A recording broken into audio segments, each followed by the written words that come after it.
I started feeling empathy. I started feeling sympathy for others. I started actually giving a shit about other people. During this whole time that I was home on pre-trial, I sold so many firearms up here and didn't realize the hurt that I was causing other people. Right? Not only was I causing hurt to my own family members, but I was causing hurt to people that I didn't even realize I was causing hurt to. My boy that I got close with in support court, the way I found out too was crazy because my probation officer came to the house. She's like, "Is everything okay with you?" I said, "Yeah, of course. Why?"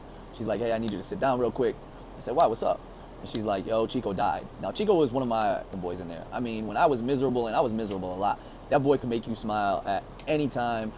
He was my homie through that whole entire time. After he had passed, he started a Easter egg hunt in Waterbury.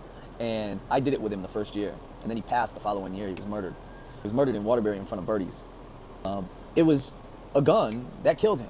So that made me feel some type of way like, damn, that could have been my firearm that I put out on the street. That could have killed this man. Even though it wasn't, the guilt was still there, if that makes any sense. So I was doing a lot of things to actually give back, especially to the family. I would help them going to his gravesite and decorating his gravesite, cleaning his site up. I was spending almost, man, I don't know, 3, 4, sometimes 5 days out of the week there. It was getting bad because I was drinking while I was there, and I was just drinking and consistently drinking. I was so because of it.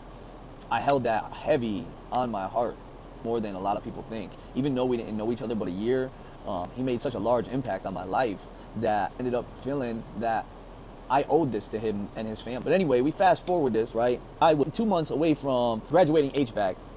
I had no dirty urines. I didn't have nothing bad on my record, not even a speeding ticket. I had literally nothing bad. I finished up support court. I was one of the only ones in the state of Connecticut that finished up restorative justice, which was a 6-month program, and went through every part of that program. And they ended up still putting me in jail, man. I didn't expect nothing less. I expected them to still put me in jail. I didn't have any ratting charges or anything like that on my record, so of course they're gonna put me in prison. I didn't help put anybody else in jail. And that was a big thing for me. I didn't wanna help put anybody in jail. So I chose a different route.